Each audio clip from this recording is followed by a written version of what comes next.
우리는 유대인들이 유대인 정체성을 포기하는 것을 바라지 않습니다. 교회가 이것을 알아야 합니다. 대부분의 사람들, 대부분의 신앙심 깊은 복음주의자들은 유대인이 신자가 되면 더 이상 유대인이 아니라고 생각합니다. 대신 좋은 침례교인, 좋은 장로교인, 좋은 감리교인이 된다고 생각합니다. 하지만 절대 아닙니다.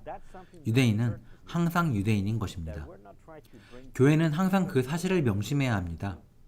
우리는 유대인들을 단지 교회에 출석시키려고 애쓰는 것이 아니라 그들을 예수님께 이끌어 그분을 알게 하려고 애쓰길 원합니다. 나중에 그들이 메시아닉 교회에 참석하겠다고 한다면 감사하며 주님을 찬양할 일이지요. 하지만 교회는 유대인들에게 복음을 전하는 것이 중요하다는 것을 알아야 합니다.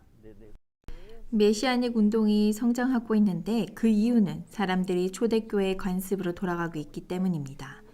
유대인과 이방인 모두 성서 속 1세기의 기본적인 실천으로 돌아가고자 합니다.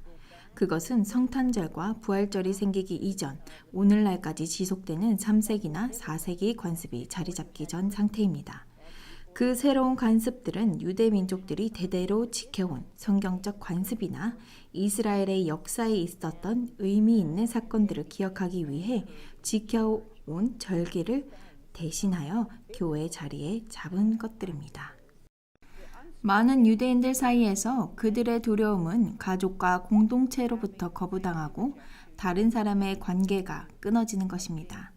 저에게 공동체가 있지만 아쉽게도 그건 제가 자랐던 공동체가 아닙니다. 제가 자라온 공동체의 사람들은 대부분은 예수님을 메시아로 받아들이지 않았습니다. 하지만 제가 연락하고 지내는 유대인들 중에는 예수님을 믿는 유대인들도 있습니다. 우리는 우리끼리의 공동체를 가지고 있습니다. 공동체를 찾는 사람들이 공동체를 들여다보면 그들은 차이점을 인식합니다. 지난 2000년 동안 예수를 믿는 유대인 신자들은 존재했습니다. 우리는 가톨릭 교회 기독교 성인 중 일부가 유대인이었다는 증거를 여기저기서 찾을 수 있습니다. 그 덕분에 수세기 동안 예수가 메시아인 것과 그가 유대인 메시아라는 것을 이해한 유대인들이 있었다는 것을 알 수 있죠.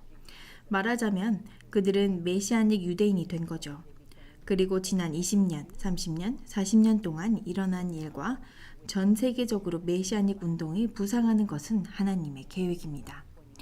우리가 할 일은 그들 편에 서서 함께 걸으며 지속적으로 유대 민족에게 다가가는 것이라고 생각합니다. 부모 한쪽은 유대인이고 한쪽은 유대인인 경우나 혼혈인 경우에는 예수님을 영접하도록 복음을 제시할 기회가 훨씬 많다고 봅니다. 정통 유대인들은 어머니가 유대인이 아니면 유대인으로 받아들여지지 않으니까요. 그래서 자신이 유대인을 스스로 인정하면서도 무언가 완전한 유대인은 아닌 것 같다고 느끼는 유대인은 매우 많습니다.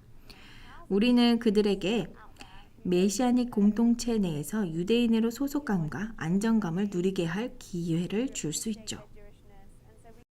저는 이방인들 리더들이 메시아인 예수님이 유대인이라는 중요성을 알게 해달라고 여전히 기도하고 있어요. 예수님의 가족도 유대인이고 그분의 조상, 역사, 예수님의 일상생활 모두 유대 민족들에게 뿌리를 두고 있다는 사실을, 왜냐하면 보통 교회 지도자들은 예수님을 유대인의 관점에서 생각하지 않기 때문입니다. 이것은 메시아닉 신학을 통해 성경 연구, 신약, 구약을 통해 다양한 방식으로 논의되어야 합니다. 이를 통해 실제로 이방 지도자들이나 미래 지도자들이 문득 정말 그렇구나, 우리가 그동안 교회에서 이 사실을 미처 생각하지 못하고 놓치고 있었구나 라고 깨달을 수 있도록 말입니다. 특히 지난 10년, 최근 3, 4년 동안 우리가 본 것 중 하나는 점점 더 많은 유대인들이 복음에 열려 있다는 것입니다. 우리는 젊은 세대가 복음에 열려 있을 뿐만 아니라 개종하는 것도 봅니다. 우리 메시아닉 교회에서는 지난 4, 5년 동안 개종한 사람들의 평균 연령이 22세에서 23세 정도라고 생각합니다. 이 중 일부는 메시아닉 가정에서 자란 2세들입니다. 다른 사람들은 세속 유대인 출신입니다. 또 개종하고 침례를 받은 정통파 유대인도 있습니다.